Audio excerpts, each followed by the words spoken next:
Bismillah. Assalamualaikum warahmatullahi wabarakatuh. Innal hamdalillah nahmaduhu wa nasta'inuhu wa nastaghfiruh wa na'udzu billahi min shururi anfusina wa min sayyiati a'malina. Man yahdihillahu fala mudilla lahu wa man yudlil fala hadiya lahu. Asyhadu an la ilaha illallah wa asyhadu anna Muhammadan 'abduhu wa rasuluh. صفيه وخليله وأمينه على وحيه وخيرته من خلقه الذي بلغ رسالة وعد الأمانة ونصر الأمة وجهد في سبيل الله حق جهاده حتى أتاه اليقين. قد قال الله تعالى في القرآن الكريم: يا أيها الذين آمنوا اتقوا الله حق تقاته ولا تموتن إلا وأنتم مسلمون. وقال: وما أمروا إلا ليعبدوا الله مخلصين له الدين حنفاء ويقيموا الصلاة ويؤتوا الزكاة وذلك دين القيمة. Ibu-ibu yang semoga senantiasa Allah rahmati dan Allah berkahi, marilah kita tidak pernah berhenti untuk mengucapkan rasa syukur kita, mengungkapkan rasa syukur kita kepada Allah Subhanahu wa taala, karena Allah telah banyak sekali memberikan kepada kehidupan kita kenikmatan, sehingga pada kesempatan siang hari ini kita masih diberikan keringanan dalam melangkahkan kaki kita menuju ke majelis ilmu, salah satu majelis yang Allah cintai di atas muka bumi ini, karena sesungguhnya dunia mal'unatun, dunia itu adalah tempatnya terlaknat kecuali dua, yaitu masjid yang di dalamnya digunakan untuk majelis ilmu atau kemudian tempat yang di dalamnya digunakan untuk menuntut ilmu. Maka itu merupakan salah satu kenikmatan yang Allah berikan kepada hamba-hambanya yang beriman, dan kita bersyukur pada kesempatan kali ini Allah mengizinkan kita untuk berupaya menjadi orang-orang yang terbaik dalam pandangan Allah, bukan orang-orang yang terburuk dalam pandangan Allah. Karena sesungguhnya man yuridillahu bihi khairan yufaqihu fiddin. Siapapun yang dikehendaki oleh Allah Subhanahu wa taala untuk menjadi baik, maka Allah akan arahkan dia, Allah akan fahamkan dia pada urusan agama Islam. Maka ini termasuk salah satu anugerah terbesar yang Allah berikan kepada kehidupan orang-orang yang beriman. Makanya kalau kita perhatikan perkataan para ulama salaf, beliau menyampaikan an-nasu la yazaluna fil khairi madamu yuhibbuna nusha. Manusia itu tidak akan pernah menjadi baik selama manusia itu mencintai nasihat-nasihat yang disampaikan kepada mereka. Dan salah satu nasihat di dalam Islam itu adalah ketika kita mendengarkan majelis ilmu, ketika kita mendengarkan apapun nasihat yang disampaikan oleh Allah dan Rasul-Nya melalui para pewaris-pewarisnya, yaitu adalah para ulama. Dan saya di sini belum menganggap saya sebagai ulama, karena sebetulnya saya juga masih belajar. Maka kalau kita ingin perhatikan orang itu baik ataupun tidak, maka cara kita untuk mengetahui orang itu baik atau tidak, yaitu dengan cara kita lihat apakah dia itu mencintai nasihat yang disampaikan kepada mereka atau tidak. Itu perkataan para salaf. Dan kemudian kita bersyukur hari ini kita mampu untuk melangkahkan kaki kita menuju majelis ilmu. Itu bukan karena kita itu kuat, bukan karena kaki kita itu mampu, bukan karena uang kita itu banyak sehingga kita bisa datang ke majelis ilmu, dan bukan karena kita itu memiliki kendaraan. Tapi kita dapat datang ke majelis ilmu ini karena satu, yaitu semata-mata karena pertolongan dari Allah Subhanahu wa taala. Inilah yang tercermin dari apa yang Allah firmankan di dalam Quran surat Al-Fatihah yang sudah kita hafal semuanya dan sudah hafal di luar kepala. Iyyaka na'budu wa iyyaka nasta'in. Hanya kepadamu ya Allah kami menyembah, dan hanya kepadamu kami meminta pertolongan. Kenapa disebutkan kata meminta pertolongan disebutkan setelah kata ibadah? Karena kamu tidak akan, karena kata Syekh Abdurrahman As-Sa'di, beliau mengatakan, karena kamu tidak akan mampu beribadah dengan baik dan benar sampai kamu diberikan pertolongan oleh Allah Makanya banyak orang yang mereka itu mempesona di dalam ibadah mereka, tapi mereka tidak mendapatkan pertolongan. Banyak orang yang mereka itu mampu sholat tarawih 23 rakaat, tetapi di dalam sholatnya itu tidak merasakan kekhusyuan. Maka orang-orang yang semacam itu yang tidak diberikan kekhusyuan oleh Allah, maka itu termasuk orang-orang yang kemudian belum diberikan pertolongan oleh Allah Subhanahu wa taala. Ustaz Hanan tadi pernah bercerita bahwasanya beliau itu pernah di Mesir, kemudian sholat tarawih, sampingnya itu kakek-kakek, sampingnya kakek-kakek, dan kemudian di sana itu sholat tarawihnya bacaannya itu panjang. Kakek-kakek ini mampu berdiri lama sampai sholat tarawihnya itu selesai. Ustaz Hanan tadi kalau kemudian tidak kuat karena saking lamanya. Kemudian selesai sholat tarawih, beliau bertanya kepada salah satu kakek yang beliau temui, "Kek, kok engkau itu bisa sholat tarawih kuat kayak gitu gimana?" Kemudian kakek ini menjawab, "Kamu itu berdiri sholat dengan fisik kamu, sedangkan saya berdiri sholat dengan apa? Dengan hati saya, sehingga saya itu merasakan kekhusyuan, kenikmatan ketika saya itu melakukan ketaatan beribadah kepada Allah Subhanahu wa taala." Maka hari ini yang bisa datang ke sini itu termasuk orang-orang yang mudah-mudahan Allah berikan pertolongan kepada kita semuanya, insya Allah. Kemudian yang selanjutnya, salawat dan salam semoga senantiasa tercurah kepada junjungan kita Nabi Muhammad Sallallahu Alaihi Wasallam, Nabi yang kemudian kita jadikan panutan di dalam kehidupan iman kita, Nabi yang kemudian kita itu tidak boleh berbeda dengan Nabi. Kalau kita berbeda dengan satu rumah itu wajar dan tidak akan ditanya oleh Allah Subhanahu wa taala. Kalau kita berbeda dengan satu kecamatan itu wajar dan tidak akan pernah ditanya oleh Allah Subhanahu wa taala. Kalau kita berbeda dengan satu negara itu wajar dan Allah tidak akan menanyakan kenapa kita berbeda dengan satu negara. Tapi ketika kita berbeda dengan satu orang bernama Muhammad Sallallahu Alaihi Wasallam, maka kita akan ditanya oleh Allah kenapa kita berbeda dengan Rasulullah Sallallahu Alaihi Wasallam. Inilah yang menjadikan kita menuntut agar kita supaya senantiasa betul-betul mengikuti sunnah Rasulullah Sallallahu Alaihi Wasallam dan betul-betul mengikuti ajaran yang beliau bawa, bukan mengikuti kebanyakan manusia, bukan mengikuti prasangka, bukan mengikuti praduga, tapi yang kita ikuti adalah sunnah yang dibawakan oleh Rasulullah Sallallahu Alaihi Wasallam. Baik, sebelum itu saya akan memperkenalkan diri saya dan mungkin beberapa ibu-ibu di sini sudah kenal sama saya karena saya sudah pernah di sini 2,5 tahun sepertinya, ya, 2,5 tahun.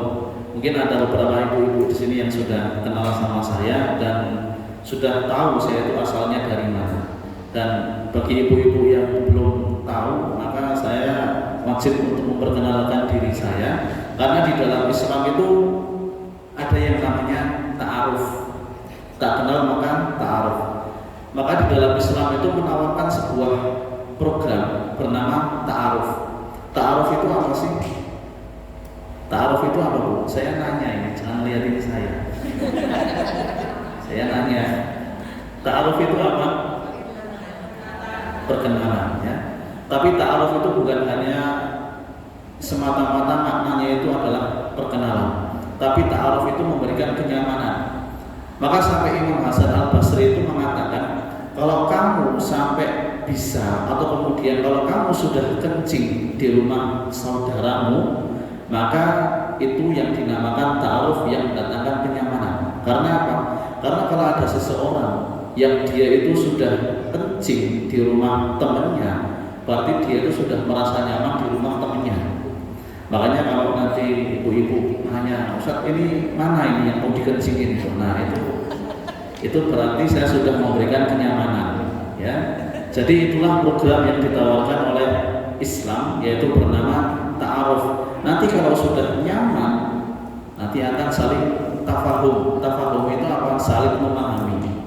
Maka ini yang kemudian menjadikan saya itu akhirnya ingin untuk menjadikan saya itu memperkenalkan diri, supaya kita tidak hanya kenal saja, tapi betul-betul nyaman dan betul-betul nanti pada akhirnya itu adalah saling memahami, ya.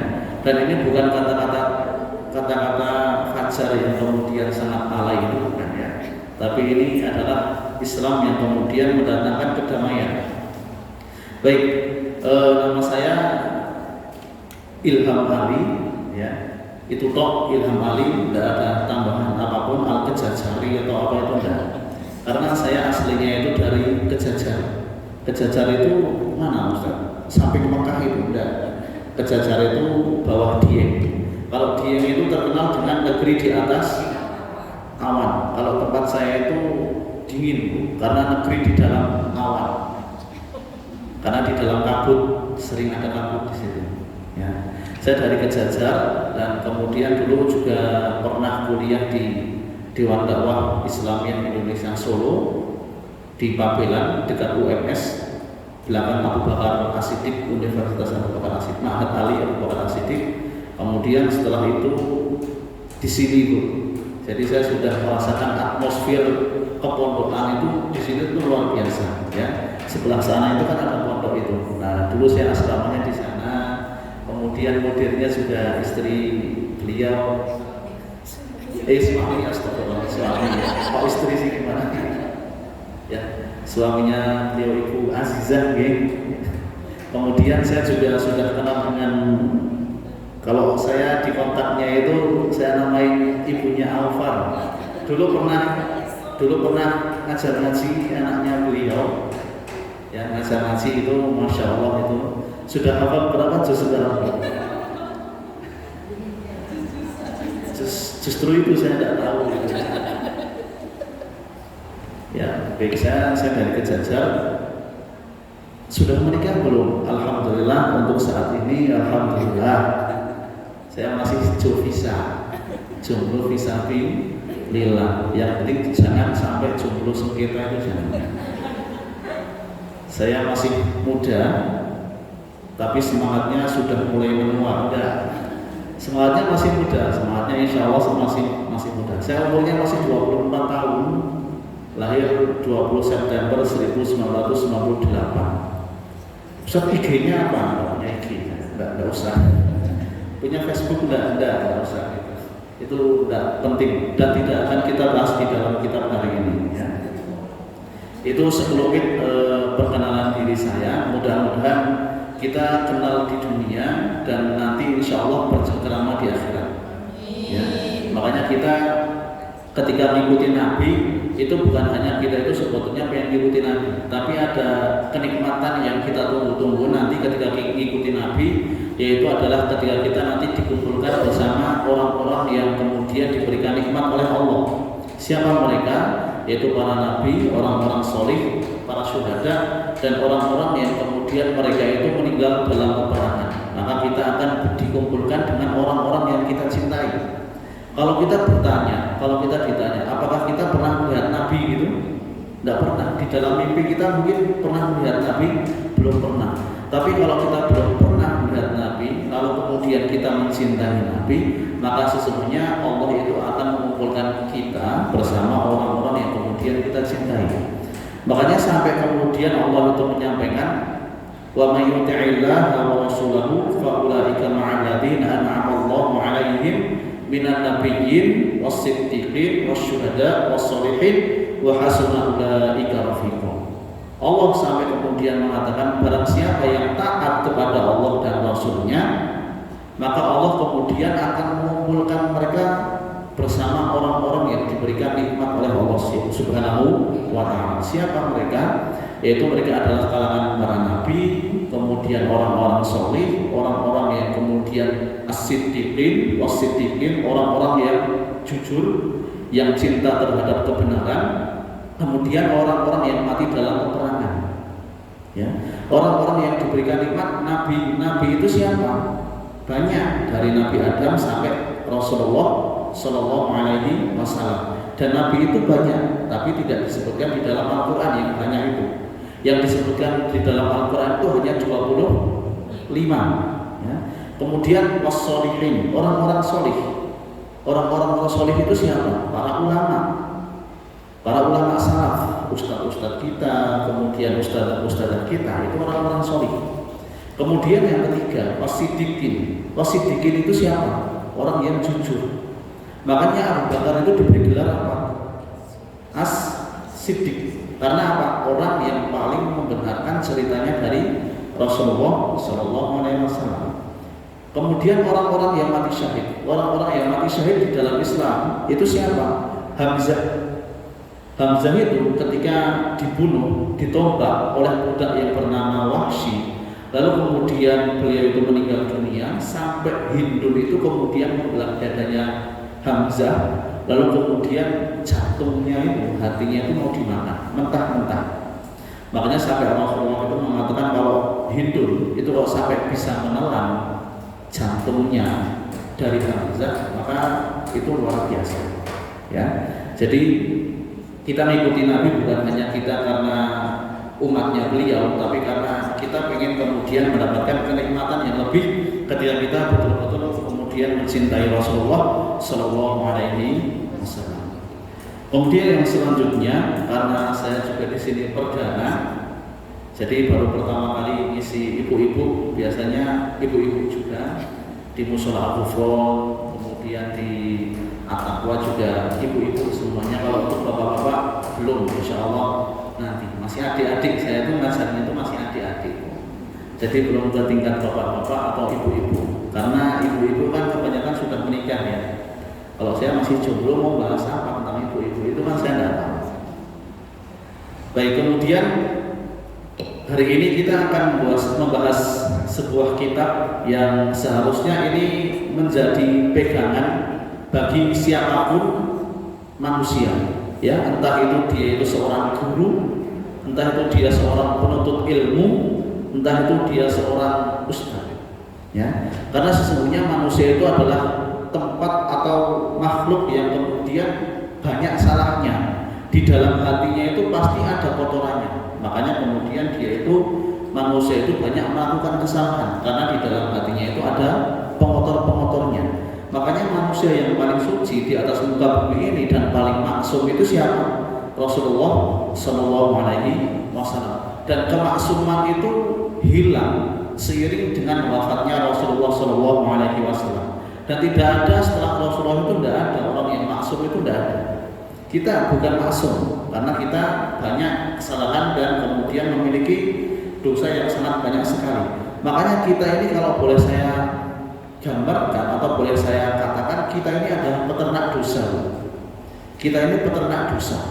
Maka kemudian wajib bagi kita untuk kemudian memakan atau mengkonsumsi nasihat-nasihat yang pahit itu tidak apa-apa, karena itu bermanfaat bagi kehidupan kita. Makanya kitab yang akan kita bahas hari ini adalah kitab Tazkiyatun Nafs, yaitu bagaimana kemudian cara kita untuk membersihkan hati dan jiwa kita.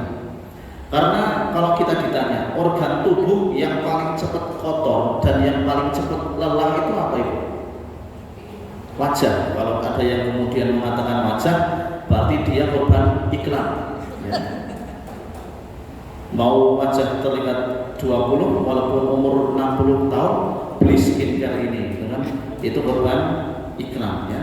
Makanya kalau kita ditanya organ tubuh yang paling cepat kotor dan yang paling cepat lelah itu adalah hati kita, ya. Makanya hati itu salah satu organ tubuh yang paling cepat kotor. Karena apa? Banyak sekali pemotornya dan yang paling cepat lelah. Pagi kita ketemu teman kita yang sudah sukses, punya anak 15 gitu misalkan, istri 4, rumahnya 20 gitu misalkan, ada yang di Mekah, ada yang di Singapura. Dalam hati kita mesti terbesit, saya tuh pengen kayak gitulah, punya anak 15, suami 1 saja, rumah 20. Siangnya beda lagi ketika kita ketemu sama teman kita yang sudah hafid Al-Quran 30 juz. Ketika ditanya, kamu sekarang kesibukannya apa? Saya menghafalkan Al-Quran dan alhamdulillah sudah 30 juz. Di dalam hati kita, saya ingin jadi orang yang kemudian cepat hafal Al-Quran 30 juz. Sorenya beda lagi, ketemu sama orang yang kemudian memiliki butik yang sangat banyak, kemudian penghasilannya satu hari itu 400 miliar gitu misalkan. Kemudian dalam hati kita terbesit, saya pengen jadi kayak gini saja lah, yang memiliki butik yang sangat banyak sehingga saya itu bisa memiliki kekayaan yang luar biasa. Itu sore, malamnya juga beda lagi sudah. Makanya organ tubuh yang paling cepat lelah itu adalah hati, karena banyak sekali pengharapan-pengharapan di dalam hati kita.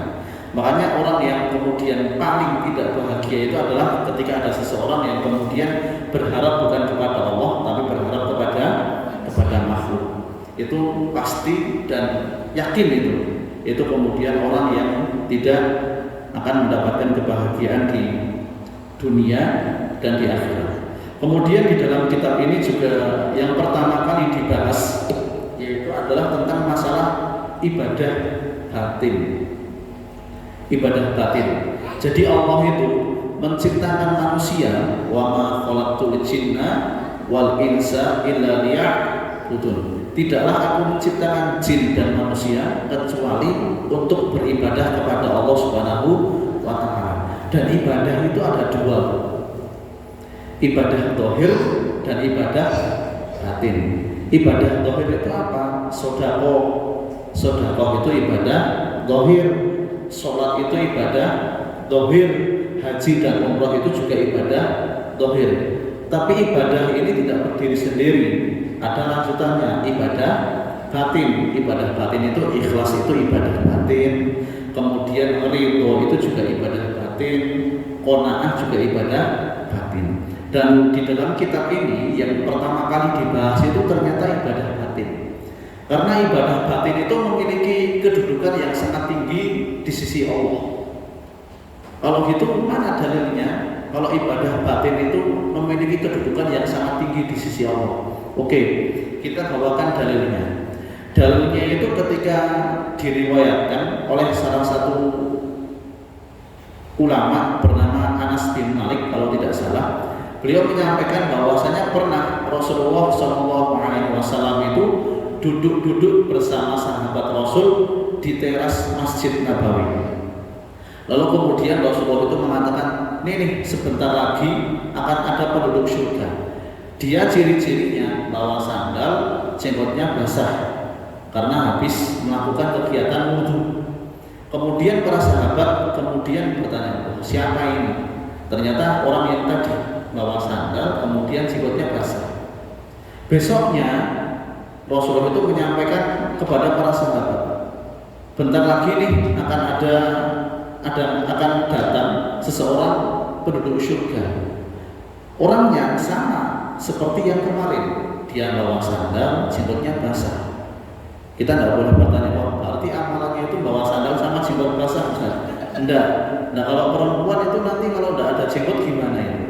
Kan repot gitu kan, nangis malah.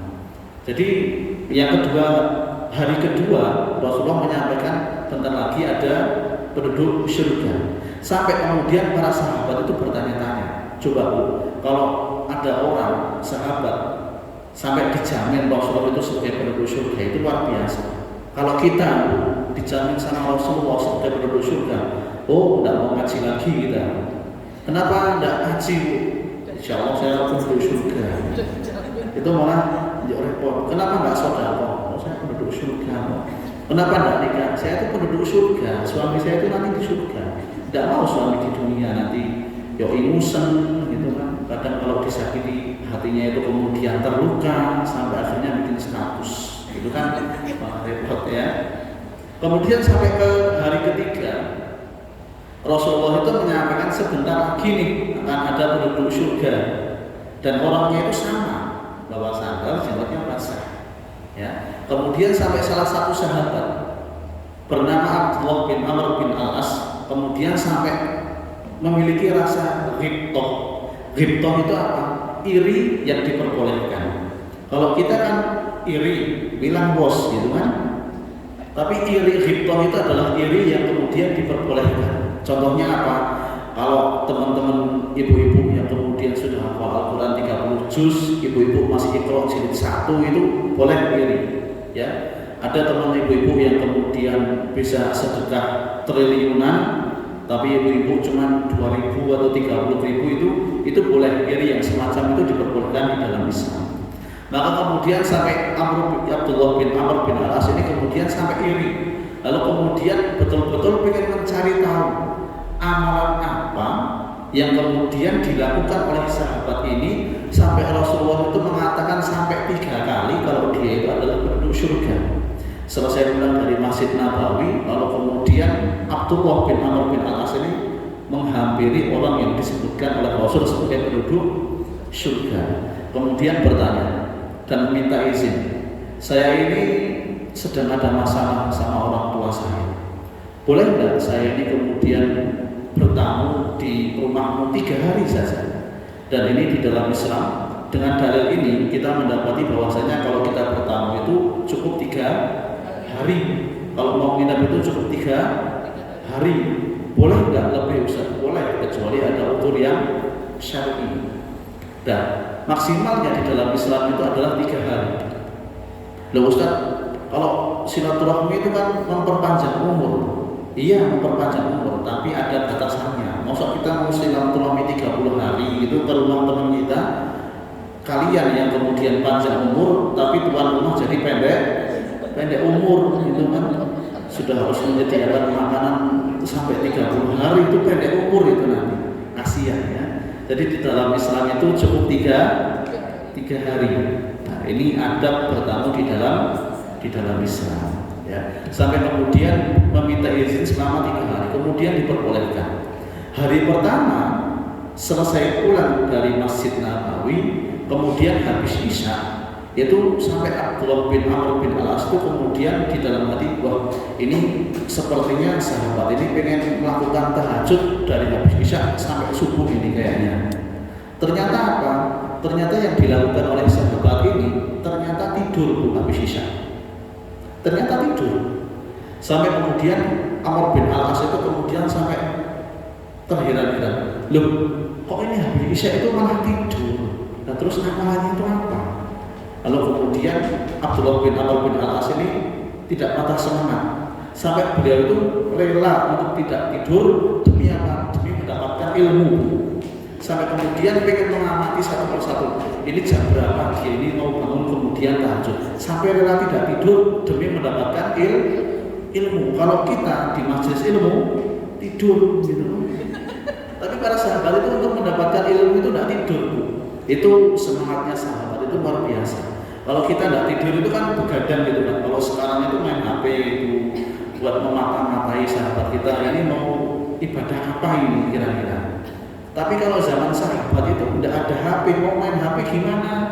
Pakai sendal gitu terus digambar ada keypadnya itu tidak bisa. Ya.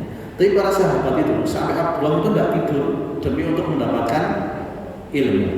Hari kedua itu sama, amalannya itu sama. Habis Isya langsung tidur, ya. Habis Isya langsung tidur.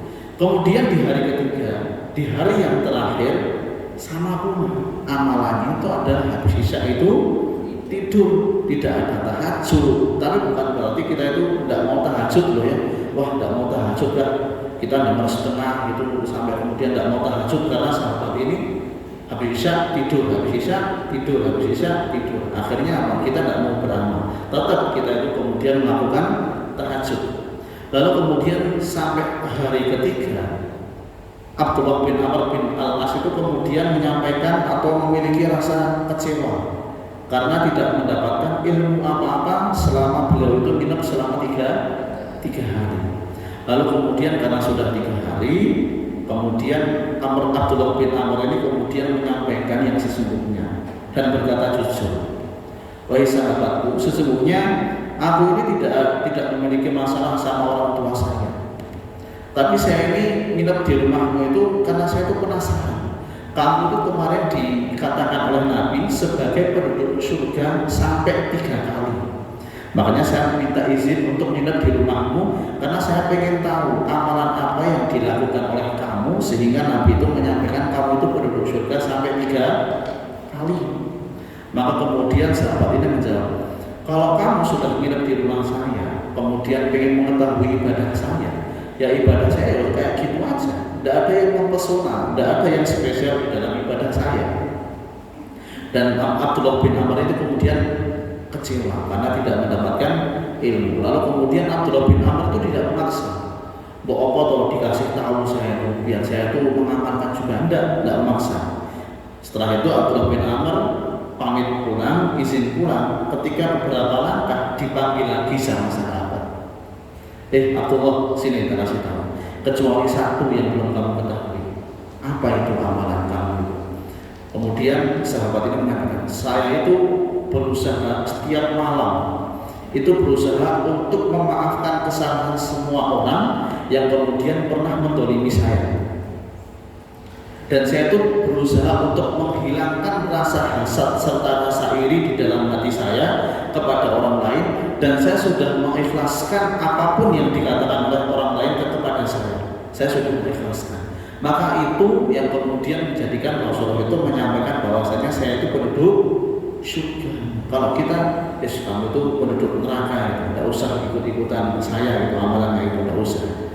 Kalau sahabat itu kasih tahu kayak gitu.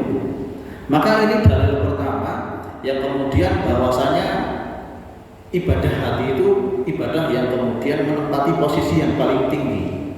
Dan ibadah hati itu merupakan salah satu ibadah yang akan pertama kali dihisab oleh Allah Subhanahu wa taala. Ya. Loh Ustaz, kan ada hadis yang mengatakan bahwasanya yang pertama kali dihisab itu adalah sholat kita. Itu ibadah zahir, ibadah yang nampak. Tapi yang pertama kali dihisab itu adalah ibadah hati. Karena ibadah hati itu adalah ibadah yang paling berat dilakukan. Sabar itu juga ibadah hati. Kita mendapatkan ujian, kita sabar, itu ibadah hati. Ya. Kemudian dalil kedua itu adalah ketika Rasulullah itu menyampaikan bahwasanya ada orang yang mereka itu memiliki atau kemudian infak memakai gunung Uhud emas yang harganya mungkin triliunan, itu tidak akan pernah diterima oleh Allah infaknya berupa gunung Uhud emas sampai dia itu menerima takdir yang baik ataupun yang buruk yang Allah berikan kepada kehidupan mereka. Itu dikatakan oleh Rasulullah SAW. Jadi infak kita sebanyak apapun tidak akan diterima oleh Allah Subhanahu wa taala sampai kita itu menerima takdir yang baik maupun yang buruk dari Allah yang kemudian kirimkan kepada kita. Jadi kalau kita mau infak 500 triliun, tapi kalau kita kemudian tidak ridho terhadap takdir yang buruk ataupun yang baik ketika Allah memberikan kepada kita, maka infak sebesar itu tidak akan pernah diterima oleh Allah Subhanahu wa taala. Padahal infak itu ibadah zahir atau ibadah batin? Ibadah zahir. Infak itu ibadah zahir, ibadah yang nampak. Tapi kalau ikhlas dan ridho itu ibadah batin atau ibadah zahir? Ibadah batin. Maka sebelum kita menginfakkan harta kita, maka kemudian yang wajib kita perhatikan pertama kali itu adalah ibadah batin kita. Makanya orang yang paling utama setelah Rasulullah SAW itu siapa? Orang yang paling utama setelah Rasulullah itu siapa? Sahabatnya namanya siapa? A. Abu Bakar, B. Utsman bin Affan, C. Ali bin Abi Thalib, D. Umar bin Khattab. Siapa yang paling utama setelah Rasulullah? Abu Bakar. Karena apa? Kenapa Abu Bakar itu menjadi orang yang paling utama itu kenapa? Ya, terus karena ikhlasnya beliau. Ya, coba bayangkan Abu Bakar itu menyedekahkan, menginfakkan seluruh hartanya untuk kepentingan kaum muslimin sampai Rasulullah itu menyampaikan, Abu Bakar, kamu tuh tinggalin apa untuk keluargamu? Abu Bakar jawabnya itu simpel, saya meninggalkan keluarga saya dalam penjagaan Allah dan Rasulnya. Kalau kita coba seluruh harta kita diinfakkan gitu, ketika ditanya, kamu ninggalin apa? Ninggalin tulang mas misalnya. Tapi kalau Abu Bakar itu meninggalkan penjagaan keluarganya kepada Allah dan Rasulnya. Sampai Umar bin Khattab itu menyampaikan, sampai Umar bin Khattab itu memiliki rasa iri dan ingin berinfak untuk menyayangi Abu Bakar As-Siddiq. Tapi yang diberikan oleh Umar bin Khattab itu apa? Separuh hartanya. Abu Bakar seluruh hartanya. Kenapa Abu Bakar menjadi orang yang paling utama? Karena ikhlasnya beliau ketika kemudian melakukan ketaatan dan kebaikan. Padahal ya Abu Bakar itu puasanya itu tidak lama Bu, seperti kita. Kalau kita puasa kan sudah sejak lahir dilatih ya. Tapi kalau Abu Bakar itu puasanya itu cuma sebentar Bu, nggak dari kecil. Tapi Abu Bakar itu menjadi orang yang paling utama setelah Rasulullah karena memiliki keutamaan yang sangat besar, yaitu adalah keikhlasan beliau ketika membantu agamanya Allah Subhanahu wa Ta'ala. Maka ini dalil yang kemudian kedua yang menjadikan bahwasanya ibadah batin itu adalah ibadah yang paling penting. Makanya di dalam kita beribadah kepada Allah Subhanahu wa Ta'ala yang harus pertama kali kita perhatikan itu adalah bagaimana ikhlas dan niatnya kita. Karena ikhlas itu beda tipis dengan urusan niat. Maka disebutkan di dalam kitab ini, ikhlas itu artinya apa sih? Ikhlas itu artinya apa? Sedikit ya. Ikhlas itu identik dengan sedikit, enggak apa-apa sedikit, yang penting nah, ya. Enggak apa-apa 2000, yang penting ikhlas, nggak apa-apa 100, yang penting ikhlas. Kenapa nggak 2 miliar yang penting ikhlas? Karena ya itu ya, ikhlas itu berat, bukan rindu yang berat tapi ikhlas. Makanya ikhlas itu kalau di dalam kitab ini penulis menyampaikan memurnikan tujuan bertakarub kepada Allah.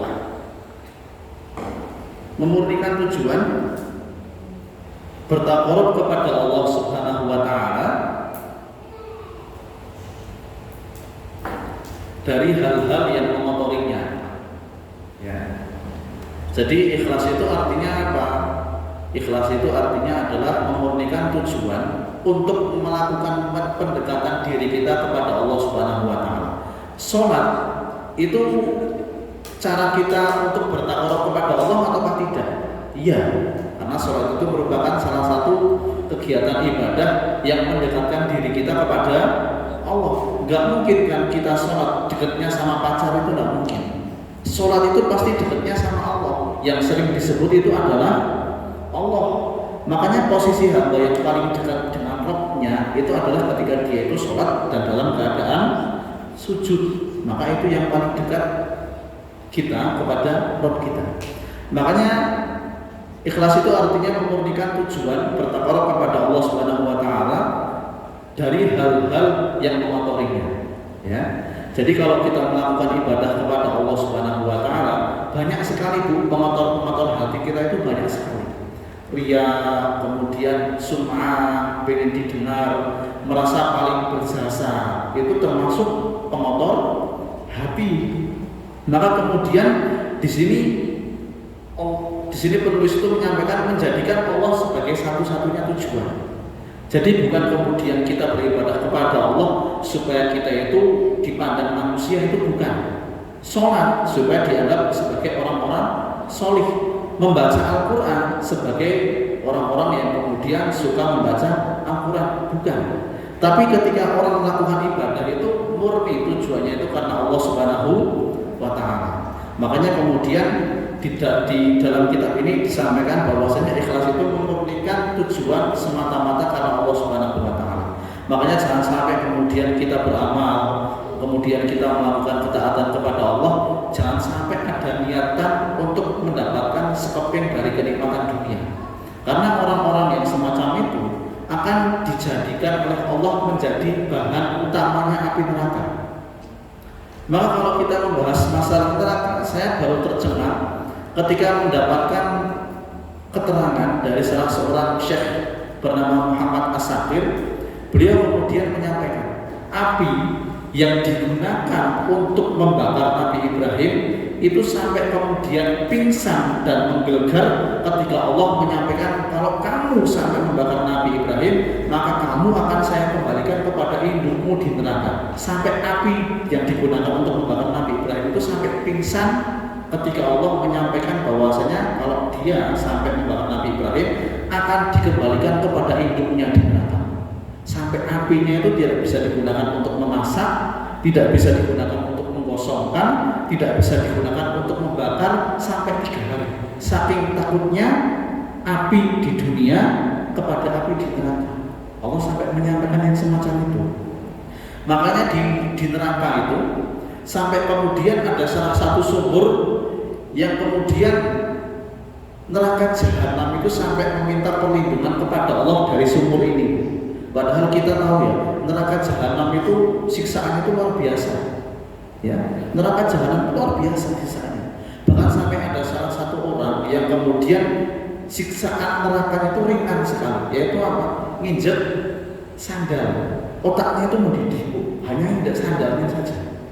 Tapi di neraka jahanam itu, sampai neraka jahanam itu meminta kepada Allah untuk dihindarkan dari siksaan sumur yang ada di neraka. Sumur itu bernama Bi'ar Ma'unah. Sampai neraka jahanam itu meminta perlindungan kepada Allah.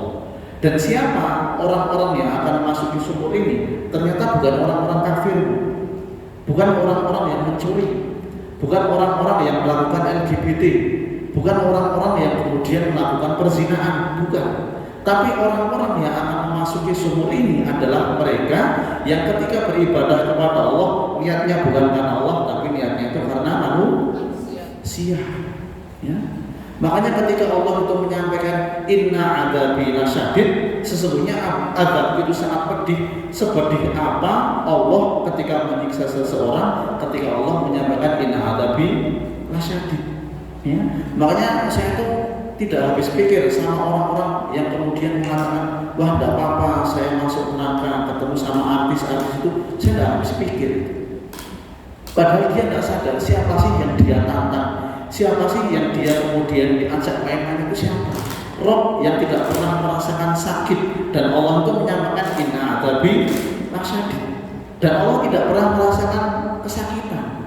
Logikanya gini, kalau kita dipukul sama seseorang, mungkin status sakit kita itu beda.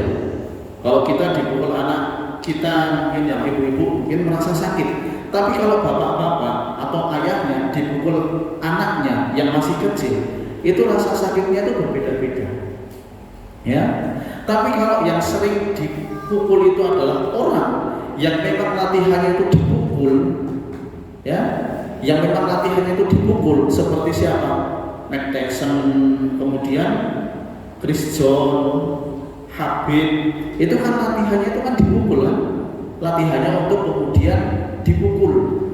Dan kalau misalkan Mike Tyson, Habib mengatakan bahwasanya dipukul dia itu sakit, kira-kira sakit enggak? Sakit, Bu. Kalau setingkat Mike Tyson yang latihannya itu dipukul, kalau kemudian Mike Tyson dipukul sama seseorang dan Mike Tyson mengatakan dipukul dia itu adalah sakit, ya, maka betul-betul sakit itu. Tapi ketika Allah itu menyampaikan sesungguhnya inna adzabi lasyadid, sesungguhnya azabku itu sangat pedih, dan Allah itu tidak pernah merasakan kepedihan sepedih apa siksa Allah ketika Allah itu menyiksa seseorang. Maka jangan main-main kita itu kemudian membayangkan neraka gitu. Jangan main-main, karena azab neraka itu luar biasa. Maka hati-hati ketika kita melakukan ketaatan, ketika kita melakukan ibadah kepada Allah, jangan sampai kemudian niatan ibadah kita itu untuk mendapatkan sekeping dari kenikmatan dunia. Makanya sampai para sahabat, sampai Abdullah bin Mubarak itu kemudian mengatakan bahwasanya ketika para sahabat itu kemudian membaca Al-Quran, Abdullah bin Mubarak itu kemudian memperhatikan satu persatu para sahabat. Di surat apa dan di ayat berapa para sahabat itu meneteskan air mata.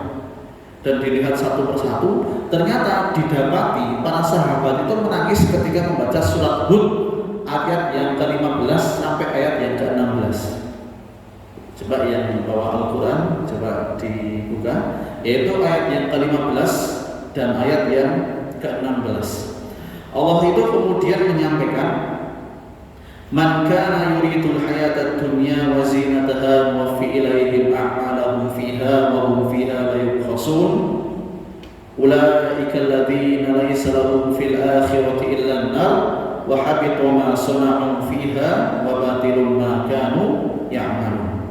Man kana yuridul hayatad dunya, barang siapa yang menghendaki kehidupan dunia dan seisinya, ya, barang siapa yang menghendaki kehidupan dunia dan seisinya, man kana yuridul hayatad dunya, dan perhiasannya, pasti kami akan berikan balasan kepada mereka secara penuh dan pekerjaan mereka di dunia, dengan atas pekerjaan mereka di dunia dengan sempurna, dan mereka tidak akan pernah dirugikan sama sekali di dunia.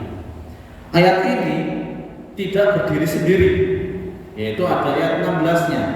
Ulaika alladzina laisa lahum fil akhirati illa nar. Itulah orang-orang yang tidak memperoleh sesuatu di akhirat kecuali neraka.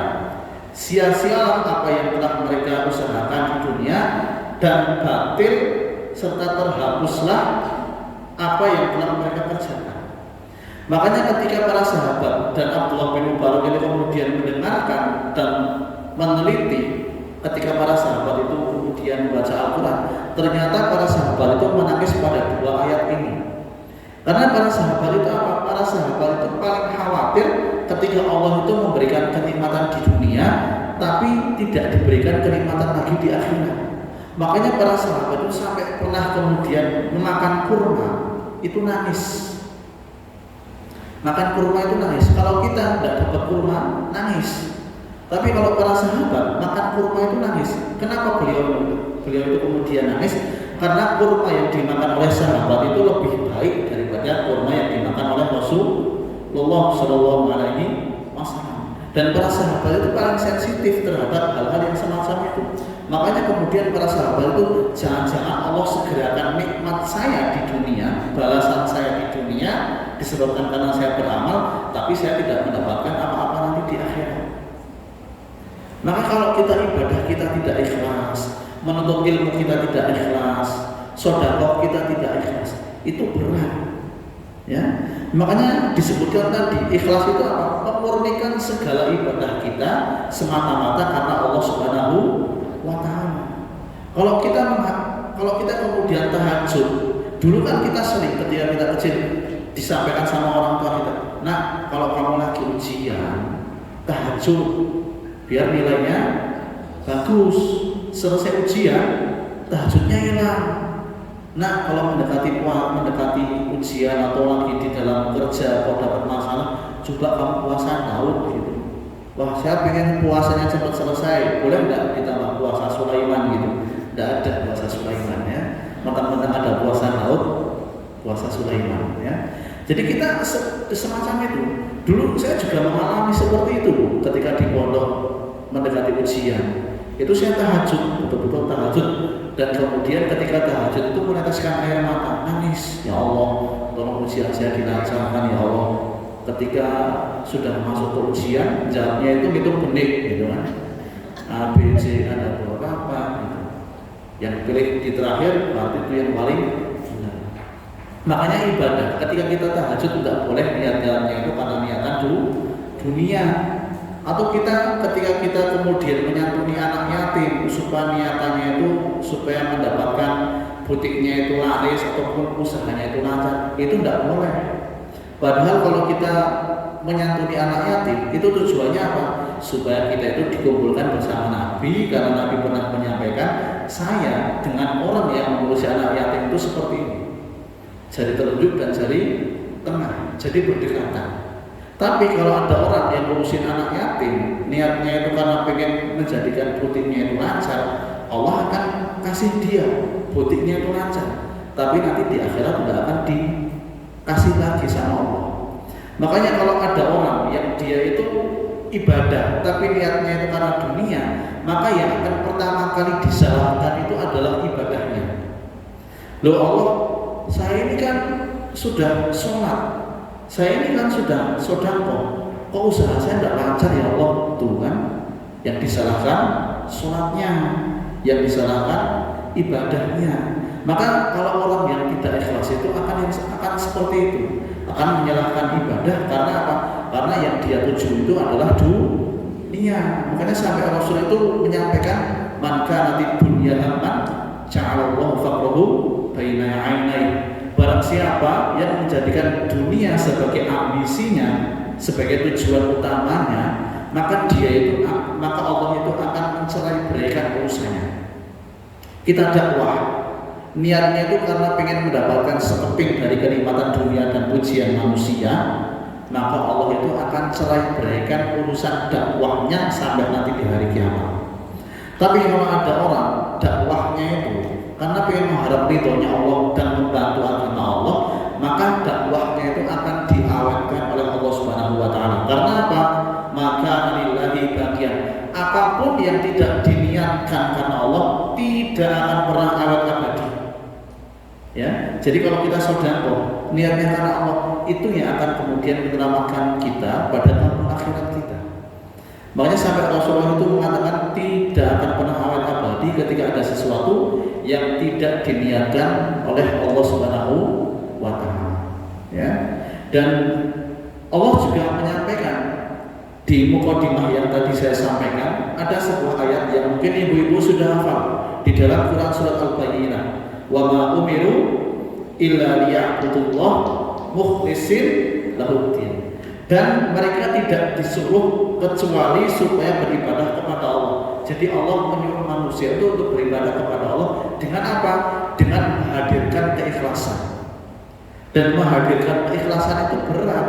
Contohnya apa? Kita ditinggal oleh orang yang kita cintai, teman kita yang tidak merasakan, pasti ngomong diikhlaskan saja Bu. Tapi kita yang melakukan berat Bu. Misalkan HP-nya hilang atau suaminya hilang gitu, ikhlaskan saja Bu. Yang ngomong itu enteng Bu. Jangan itu suaminya dihilangkan saja. Kira-kira ikhlas dari itu? Jangan ya. Itu menghilangkan kenikmatan orang lain itu namanya. Ya. Dan saya juga akan menyampaikan sebuah athar atau perkataan ulama. Ya. Indikator ikhlas itu apa? Ciri-ciri orang ikhlas itu apa? Di sini ada beberapa ulama yang menyampaikan bahwasanya ikhlas itu, kata ulama bernama Yakub, ya. Ikhlas itu, orang ikhlas adalah, ya. Yakub berkata, orang ikhlas adalah yang menyembunyikan kebaikan-kebaikan dirinya,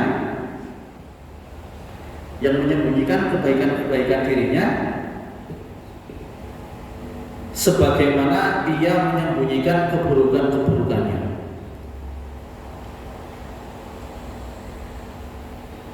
Yaitu orang ikhlas adalah orang yang menyembunyikan kebaikan-kebaikan dirinya, sebagaimana ia itu menyembunyikan amal-amal keburukannya.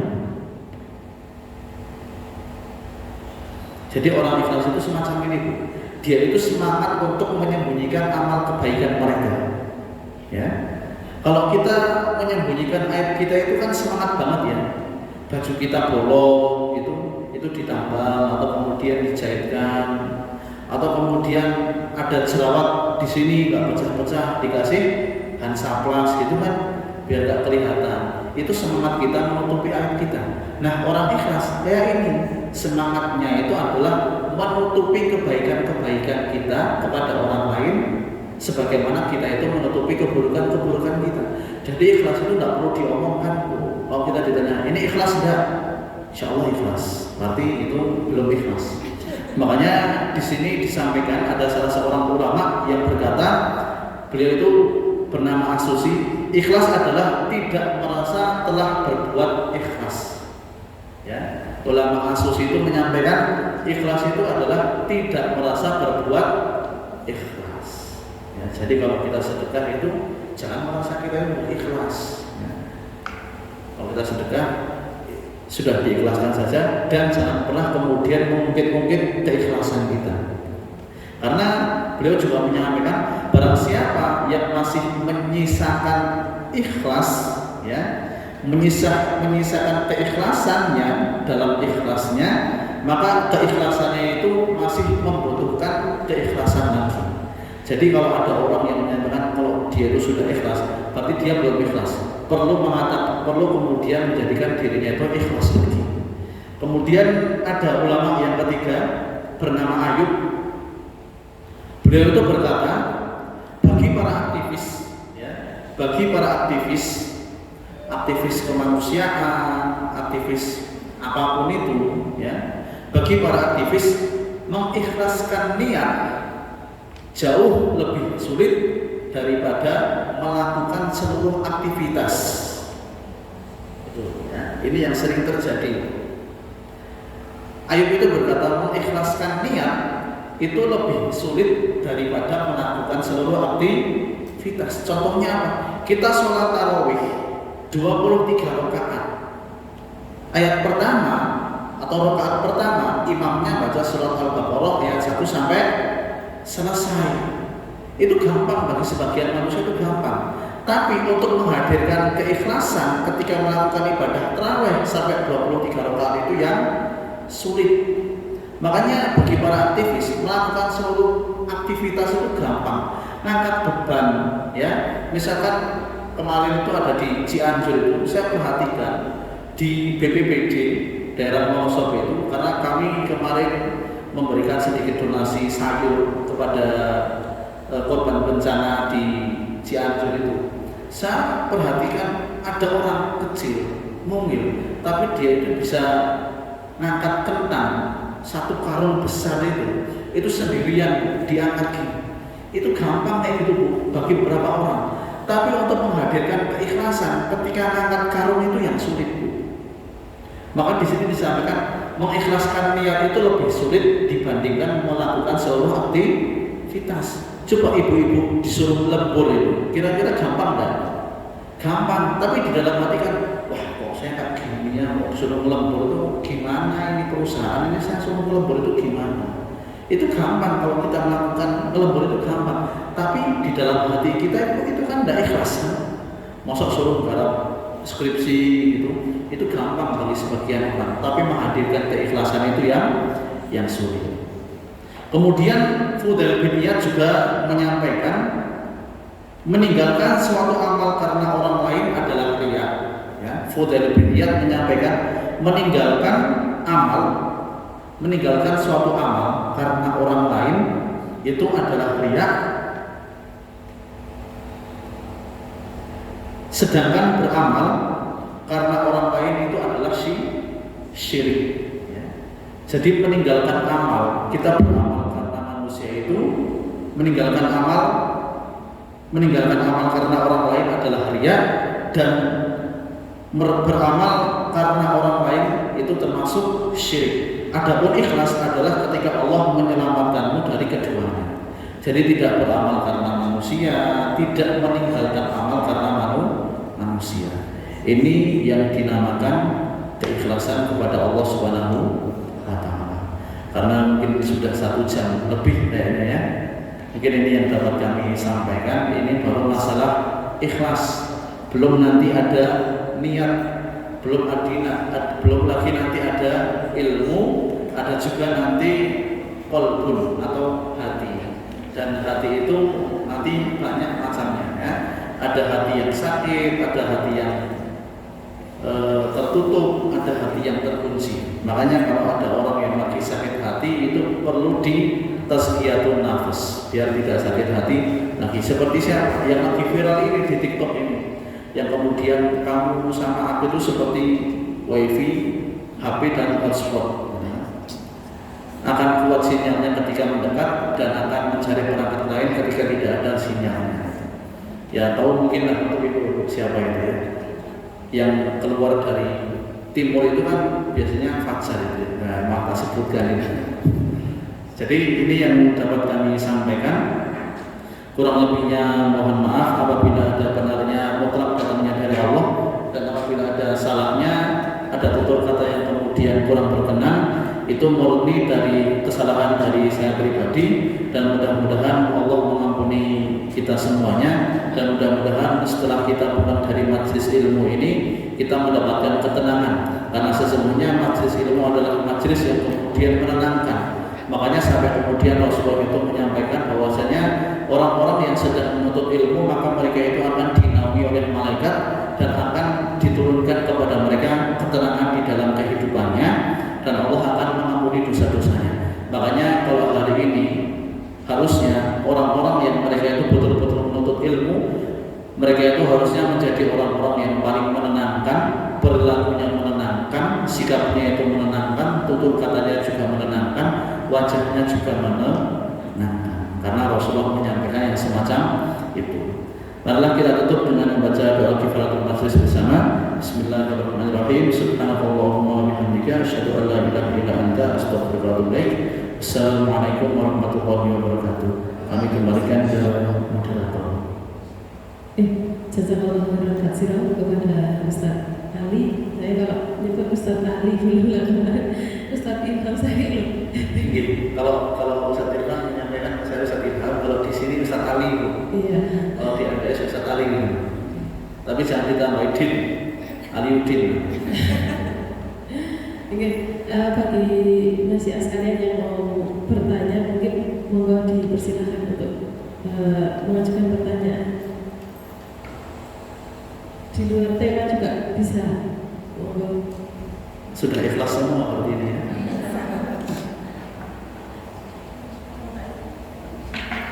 Kayaknya udah jelas banget ini tadi, insya Allah.